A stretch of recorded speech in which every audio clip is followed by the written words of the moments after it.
All right. Hi, everyone. Welcome. I'm glad to see some of you here live. I'm going to start doing these monthly, just so that you know.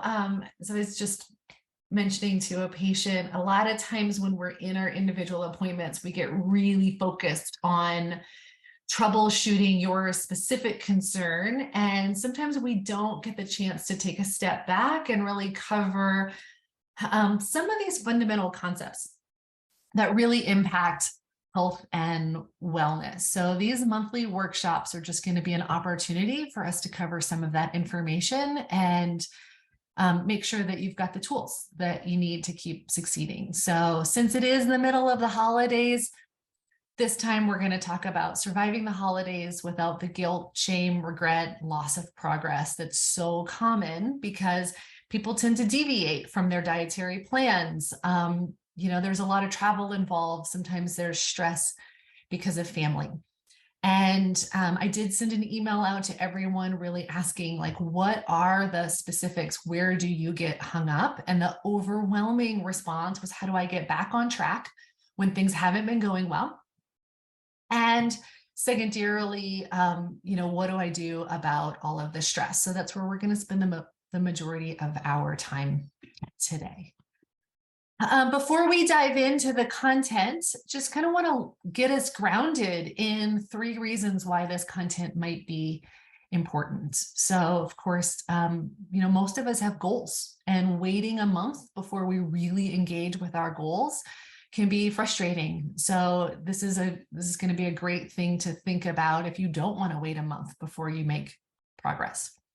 Secondarily, a lot of times the holidays leave us frazzled in a way that have us lose all of the precious ground that we've already gained this year. And so I want to make sure that you feel really equipped to maintain what you've already accomplished and even, to further that. And then finally, the emotional impact of either losing progress or not making progress, I really believe does its own damage. So, there is whatever impact of food choices, there's whatever impact there is around alcohol choices.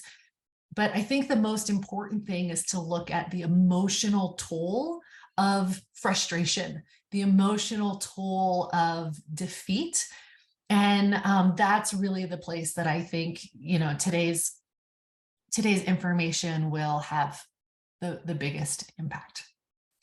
So I will ask, that you just close your email, put your phone down, turn off other distractions, and give yourself these 30 minutes to just focus on yourself, on your goals, and learn what you can. If you have any questions along the way, you can raise your hand and I'll be happy to dive in a little bit deeper. I think, all of you are patients, me, but we'll just skip that part and move on. Let me cover what you're going to learn. Then we're going to dive into each topic. And at the end, I'll kind of recap. So today we're going to talk about what to drink if you choose to drink alcohol, how to eat if you will deviate from your normal dietary strategy. In the context of those 2 things, we'll talk about strategies for recovering, getting back to baseline as quickly as possible. And then, as I said, we're going to talk a little bit about stress reduction strategies. So let's dive in with what to drink. I think that in a lot of ways, the perspective or the advice that I have around this is a little bit unconventional, because I do believe that if you are going to drink alcohol, then you should sip it strong. Now, what I mean by that is that your choice of a beverage should have its own embedded break, so to speak. Oh, wait. Oh, never mind. I just thought that my system was on mute. What we're talking about here, and I think we can all relate to the idea that there are easy beverages, there are palatable beverages, And you have a tendency to just kind of move through without noticing until suddenly, like a wall, it hits you that maybe you've had too much, or maybe it hits you the next day when you woke up. And what I would suggest instead is that you choose a beverage that in and of itself slows you down. So I mean something like you choose the Manhattan over the Cosmopolitan, because the Cosmopolitan or the Lemon Drop, like they're sweet, they're easy, like you can have a couple and then all of a sudden you're like, oh geez, I'm a little toasted. But if you're having, straight vodka with some olives, that's not the sort of thing that you're going to drink too fast and then later on find out that you had too much. Like that's what I mean when I say the break is embedded in the beverage. So rather than having a margarita that's made with sweet and sour mix, you choose a really top shelf tequila with a squeeze of lime and a little bit of salt on the rim, right? And you can kind of look at that difference between like that versus, I don't know, whatever's in that green stuff. I grew up in New Orleans where people drink hurricanes. So a hurricane is like fruit punch blended with rum. You can get through a big hurricane pretty quickly, because there's no break in the beverage. So again, at every step along the way, whether it's wine, a cocktail, or or something else, like just think, what will slow me down so that I can sip one or two drinks over the course of the whole evening rather than kick it back, move on. The other thing that really impacts how you're going to feel the next day is whether or not you stay hydrated during the process of your celebration. So I would say if you choose to have more than one beverage, do yourself a favor by having at least one glass of water before your next beverage, right? So you're wanting to balance hydration with the natural dehydration that comes with alcohol. Do you guys have any questions about alcohol before we move into what to eat? So I'm going to move through these first topics pretty quickly because most of my questions were about recovery. Okay, so then the next thing we're going to talk about is how to eat those special occasion foods. And I'm really focusing on how to eat, not what to eat, for a variety of reasons. One, everybody's got their own unique dietary strategy moving into the holidays. There are certain foods that you're a yes to and certain foods that you're typically a no to. And then within that, there are going to be different choices that you're inclined. Like if you're like, okay, I don't usually, but this time I will, that's going to be a little bit different for everybody. So I'm not going to focus on, whether or not dairy or gluten or sugar is worth it. Those are all individual choices. Instead, I want to give you something much more universally applicable. And so what I'm going to say about how to eat is multifaceted. The first thing I want to encourage you to do is that whatever you choose to eat, choose it fully. What I mean by that is that when you eat this thing, there is a possibility that the next day you're not going to feel great. You might be tired, you might have some digestive symptoms, like your body may have some things, some opinions about what you did the day before. So part of choosing it fully is saying, I am a yes to that full experience. I will not beat myself up. I will not enter and entertain a shame spiral. I will not say to my body, like, damn it, I wish you weren't doing this right now. I wish you didn't feel that way. Instead, I'm going to embrace the whole experience and say, this is part of the process. When I said yes to that, I'm saying yes to this. And the reason that that's important is because it allows you to learn something from the experience and integrate the learning. Whereas if you get caught in beating yourself up, you're actually reducing the possibility that you're going to learn something and carry that forward into future knowledge, because instead you're just going to be, kind of in the mental process of regret. So like I said, whatever you choose it fully, which means enjoying it at the time, but also doing your best to really embrace whatever experience comes out of it. Then secondarily, I do recommend that whenever possible, you serve yourself and you sit down to consume whatever it is that you're going to consume. Why? Because that helps you to be present with the full experience. When we are standing around having conversation, eating finger food, we are often completely oblivious to what we're eating and how much we're eating, because we're focused on the whole experience. And so by all means, if you're at a holiday party or a celebration, enjoy the conversation. But when you actually want to eat something, try to serve yourself so that you kind of set your own natural boundary on something, as opposed to, standing near the cracker table and just like eating as you go. And then whenever possible, sit down. In some scenarios, that piece won't be possible, but when you can, it will help. The third thing that I want to say about how to eat is that I really want to encourage you to savor. Really allow yourself to savor whatever it is that you choose in the moment.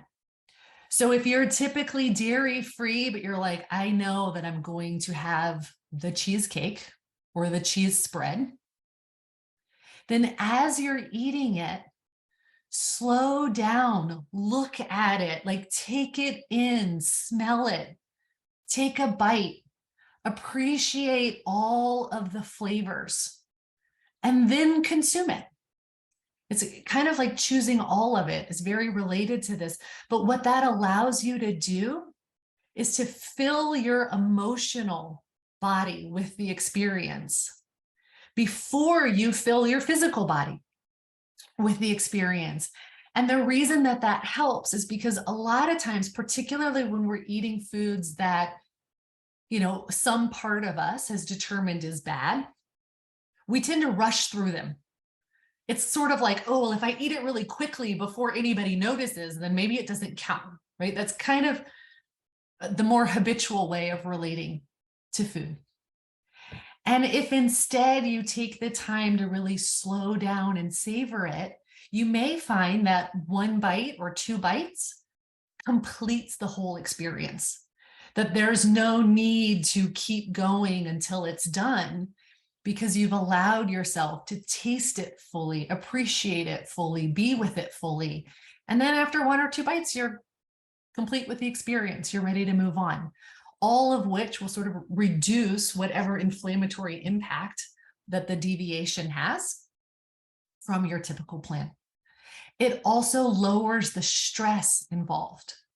When we're eating something and saying to ourselves, I really shouldn't be doing this, but that adds its own toll. And so then we're confronted by the stress of the moment and whatever the inflammatory impact of the food is simultaneously.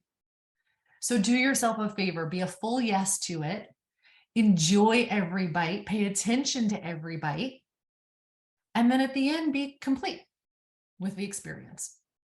Any particular questions about food before we move into recovery, the big topic of the day? Okay, so when you don't feel great after, what do you do? We're going to talk about a variety of strategies, some involving supplements, some involving actions that you can take, and then, some that are a little simpler. So as I said before, I did recommend that if you drink, if you eat differently, choose the whole experience, which means don't beat yourself up if you don't feel great the next day. It's okay. It will pass. But for starters, one thing that I want to say about recovering is that the fastest way to recover is to allow your pendulum to swing just as far back towards the positive direction as it previously did towards, the unbeneficial direction. So whatever your baseline is, we'll just say baseline is middle. Again, that's going to be different for everybody. If you deviate a little bit at the holiday party, then you only need to swing back a little bit to find baseline again. If you deviate a lot, then you're going to have to swing back a lot to come back to baseline. And I say that because what most people end up trying to do is that they'll deviate some and they'll try to go back to exactly what they were doing before and wonder, why don't I feel as good? But if you only go back to what you feel, what you were doing before, then like your new equilibrium is kind of in the middle of the deviation and your baseline until you spend a lot of time doing what you were before, right? It takes a long time to reset. Whereas if you're willing to go, okay, well, I really beat myself up, so now I'm really going to swing into self-care, like way into self-care, then that pendulum swings all the way over and you come back to your center grounded baseline place much faster. So we're going to talk about ways to swing the pendulum. I mentioned before hydration. One of the biggest impacts of eating differently and drinking differently is that we get dehydrated.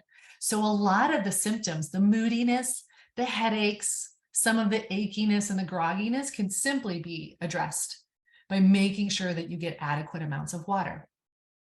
Sometimes we need more than that, and that's often the case. So if you have access to it, the sauna is very helpful in like getting your body to sweat and begin to detoxify. So sometimes gym memberships, include saunas. For those of you who live in the Missoula area, there's a place downtown called Cryo Method, where you can pay individually to go to the sauna and then get in the cryo chamber after. So you can sweat like crazy and then make yourself cold. Really good to flush the circulation. If you don't have access to a place like that, you can duplicate it, or at least partially duplicate some of the impact of that at home by doing alternating hot and cold showers. So you take a normal shower, then you crank up the heat a little bit, reasonably, don't burn your skin. And then you cut all the heat. So for 30 seconds to a minute, it's as close to tap cold as you can handle it. You will probably not like me during that experience, and I am okay with that. Because then you're going to warm yourself up again. You do another round of hot, and then you're going to do another round of cold. You will do this a minimum of 3 times, and you will end on cold. So we call this contrast hydrotherapy. What this accomplishes is that it dilates your circulatory system and then causes constriction. And then the heat dilates again, and then you constrict, and then you dilate again, and then you constrict.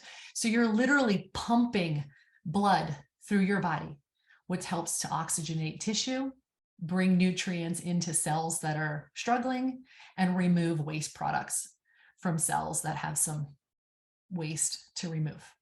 So again, sauna is great, but not everybody has access to a sauna. So you create a very similar experience simply with the application of hot and cold water. Any questions about that? Great. Okay, then I want to talk about supplements that can help to reset baseline. And we're going to focus on 2. One is glutathione. Glutathione is the #1 antioxidant in your body. So when you're feeling achy, headachy, you have some digestive upset, right? To just give your body some antioxidant support so that it has the nutrients that it needs to move through the free radicals. Very helpful. Another thing, actually, we'll talk about 3. Another thing that is incredibly helpful, more so for alcohol than food, but definitely for food as well, is liver support. So liver support can include milk thistle, turmeric, green tea, lipoic acid. I mean, there are tons of them, but all of the herbs that help us with healthy liver function, artichoke is another, they're bitter, right? The bitter things really help the liver to be happy. So if your liver has a lot to detoxify, giving it liver support before the party, after the party, very helpful. And then another thing that can be really helpful is either activated charcoal or some other kind of binder. So when we eat differently or when we drink alcohol, then our body is dealing with a toxic burden that it hasn't had to deal with before. So when we consume binding agents, that they can, it's a little bit oversimplified, they kind of suck up some of that stuff so that it does not cross the digestive barrier into the bloodstream where it has more systemic impacts. What you need to be careful with about binders is constipation. So you don't ever want to take so many binders that you create constipation, but to do 1 or 2 capsules of something like activated charcoal after you have, some dietary indiscretion, for lack of a better term, can be helpful in having that not cause quite so many systemic impacts. Magnesium is another thing, just repleting minerals is another thing that can help us to feel better quickly. Magnesium is involved with over 200 pathways in the body. And so when our system gets kind of depleted, some of that achiness, fatigue, moodiness can really get pronounced. So sometimes we just need to give our body extra of the stuff that we already take to feel good. Okay, you now have 3 general strategies for recovery, right? Hot and cold water, sweating, that sort of thing, giving your body liver support and other nutrients, and then hydration. What other places do you guys have any questions about specific things that come up? Like, I don't know, particularly about headaches or the moodiness. Like, does anybody have a question where you want to go deeper into recovery? No. Okay. Fantastic. Then we're going to move into stress reduction strategies. I think this is the most important piece of the holiday. I'm going to be honest with you, though. It's also the hardest piece of the holidays. And so before we even dive into the one really significant tip that I'm going to give you, I do want to make sure that you understand that when I say this one thing, it's going to sound really simple, and by no means is simple and easy the same thing. Okay, so we're not going to confuse them. We're not going to pretend that what I'm about to say is the easiest thing to implement. And yet I still think that it's the most important thing that you can possibly do for your own sake and for the sake of those around you. And that tip is that you surrender the illusion of control.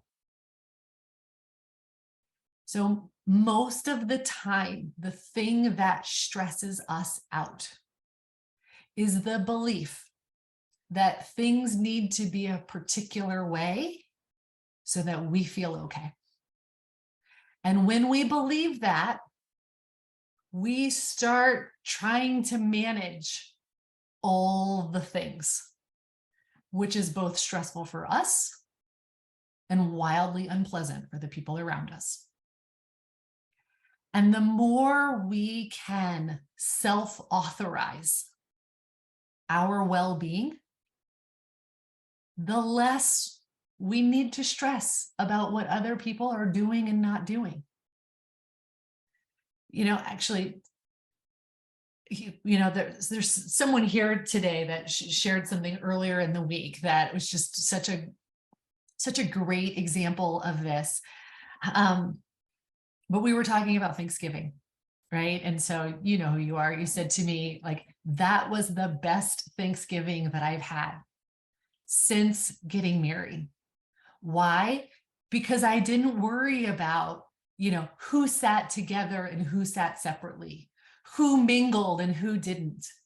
I didn't worry about who had enough to eat and, who didn't, or what anybody were. It was like, I let it all go. I focused on me, on whether or not I had a good time. I focused on the things that I could control. and I let other people be free to be themselves. They had more fun. I had more fun. Right? But when we come into situations where we start to worry about who's going to show up in a particular way, and is Aunt so-and-so going to say something that offends this guest, and all of a sudden we're like micromanaging the whole crowd, our stress skyrockets. And at the end of the day, we have no control over any of that, which is why the advice isn't surrender control. You don't have it one way or the other. So the recommendation is to surrender the illusion of control. Why? To bring yourself peace.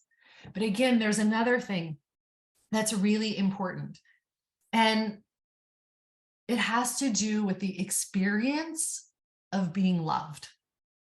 And so again, conversation with one of you earlier in the week, it brings me back to my own childhood where, I am a parent, I have parents. And so I sit in the dynamic of, like the interplay of these two experiences. And as a parent, I am intimately aware that there is nothing my child could do to have me not love him. Nothing. There may be days that I am frustrated, disappointed, angry, sad. Other days that I'm, elated and proud, but not necessarily relevant in this context, right? So there are times that I am upset, and it never impacts my love for him. So from that perspective, I recognize that the love of a parent is absolutely unconditional.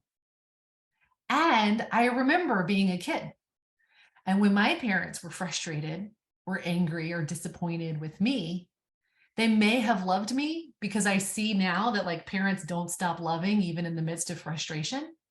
But I certainly didn't feel loved in that moment.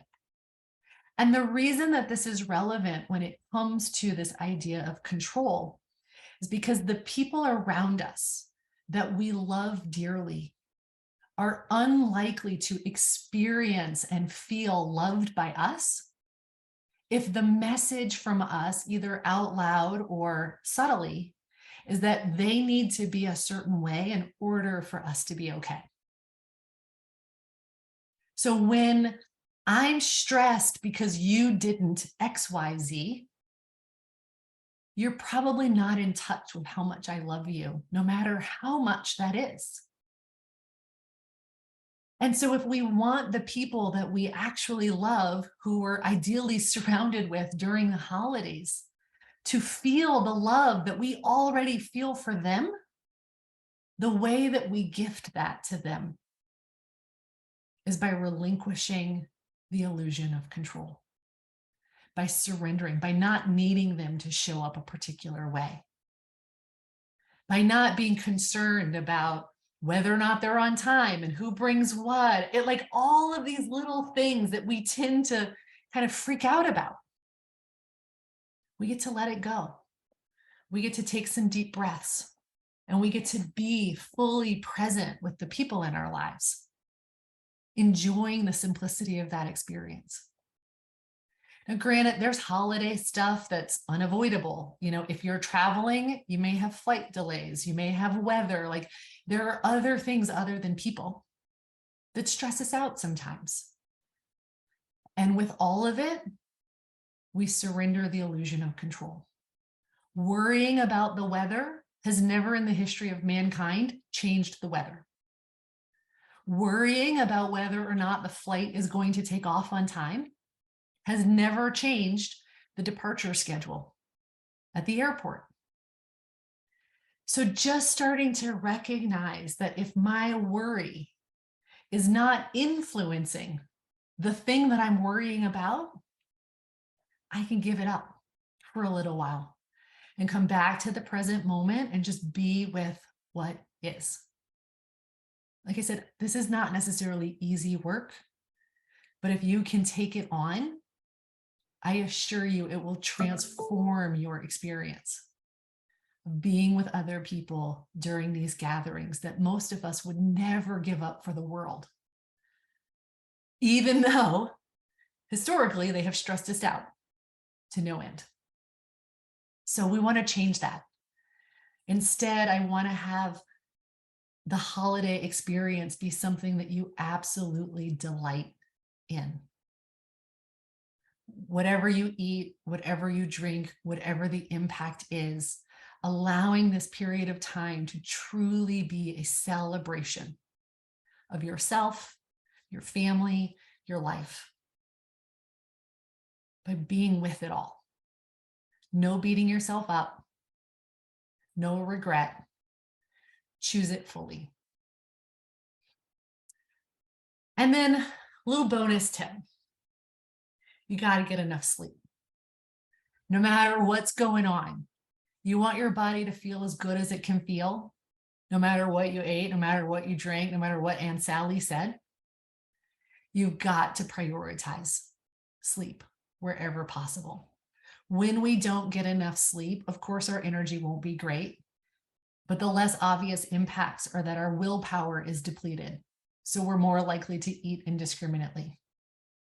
And the less obvious impact is that our hormones are altered by insufficient sleep, which leaves us hungrier, less satisfied by the food that we eat, and more likely to store whatever we eat as fat. So if there's only one thing you can do to take care of yourself before January 1st, make sure that you're doing whatever you can to give your body the opportunity to rest and recover. So just to recap, so you've got it all in one place. Whatever you drink, sip it strong. Sip being the key, and the strength of your beverage offers you the built-in break. Whatever you eat it slowly and savor it. Allow your emotional body to be fed before your physical body is fed, so that if one or two bites truly completes the experience, you don't have this sort of emotional panic to eat it all. For recovery, as far as your pendulum swings to create whatever you're recovering from, recognize that the pendulum will need to swing just as far back in the other direction to help you reset back at center as quickly as possible. And for the sake of managing your stress, surrender the illusion of control. Let the people in your life be themselves. Allow them to feel your love, knowing that who they are does not impact your well-being. And do everything you can to get enough sleep. So there we have it. Those are your tips. If you have any questions after this, feel free to shoot me an email, hello@mtvibrantliving.com. Happy to help you troubleshoot some of that in more detail. But I appreciate those of you who could be here live with me today, and the replay will be posted within 24 hours. So happy holidays, everyone. Care about you all, and I hope that you're all doing well. See you later.